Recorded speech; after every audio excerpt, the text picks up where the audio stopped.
Today I'll be trying out a portrait lens, an 85mm f1.4 Viltrox on my Sony camera, well, to photograph a indoor sports event, a women's futsal tournament, and well, we'll see how it goes because it's a portrait lens for sports.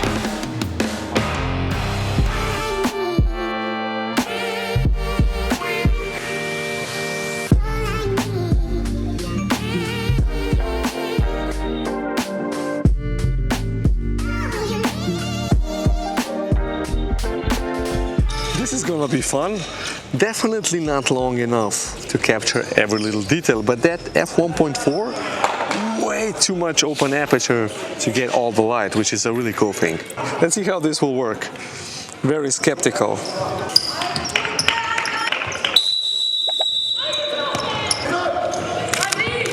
Oh, good one.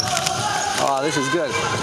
Now I'm shooting at 1/800th of a second shutter speed, f1.4, and my ISO is 800, so I get really clear images now with this lens. So definitely the 1.4, I wish they would make longer lenses, you know, with that aperture.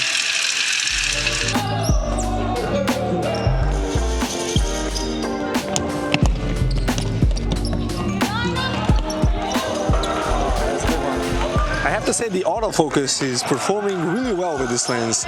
Quite surprised actually, because this is a really fast sport and the limitations are the same as with my Sony Alpha 7 III. I mean, what I want to say is that I'm reaching the limits of this camera when it comes to autofocus, so the lens, pretty good. Yeah.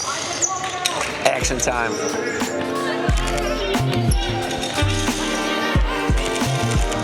Now, I would have to say that when it comes to focal lengths, 70-200 would definitely be better. Ah, good one. So 70-200 is definitely better for an event like this. But again, 1.4 aperture. Come on, seriously, ISO 800 indoors, and it's not really bright in here.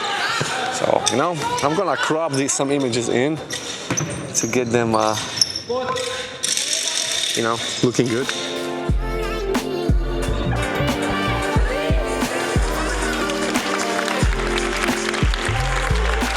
Okay, so the only thing to do left is to go home and see how well this lens performed.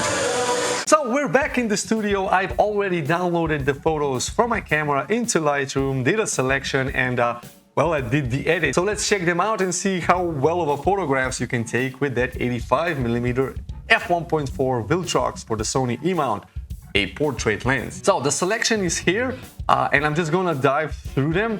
So the settings pretty much for every photographs were the same. For these static shots was 1/125th of a second, low ISO, always aperture f1.4 throughout these photographs.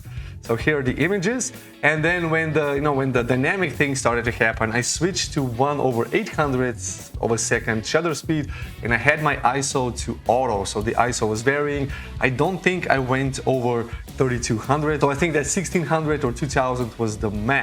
And yes, 85mm all the way. So here are the images. I mean, some of them were really cool, some of them were kind of interesting because of all the action that was happening. But I have to mention that pretty much every photograph was cropped in quite a lot. I mean, you can see the resolution over here. So this is a very low megapixel count, but the image is sharp enough, and most of these photographs are going to be published on the website. So it's 1500 pixels on the long side of the frame is what you need for an internet publication. But if I show you the original photograph, so this is how much this was cropped in. So yeah, quite a lot. So this was the original shot, and then I cropped it in quite a lot to get into that. So that's the limitation of an 85mm focal length in an indoor event. Now, can you use 85? Well, definitely yes. As you can see from these photographs, I mean, like, I got the frame, I got the shot, and the sharpness is okay. And because of that f1.4 aperture, my ISO was relatively low, and shooting on a full frame camera, especially on a Sony full frame camera, the noise is also low. But because I'm cropping in a lot, I'm actually making that noise look more like film grain, because it's no longer that really fine pixelated, noise. it's now starting to look as grain because I'm cropping the image quite a lot. So that's kind of a plus and a downside of cropping images in. No, you make the noise appear bigger, but it also starts to look more like film grain. I know it's a weird thing to say, people don't like noise. I don't mind it. If the image is noisy, might as well be noisy. And yeah, well, the resolutions, as you can see, you know, some of them are bigger, some of them are smaller, but every photograph is, you know, large enough to be published on the internet. So, final thoughts? I think that you can definitely use an 85mm f1.4 portrait lens for an indoor sports event.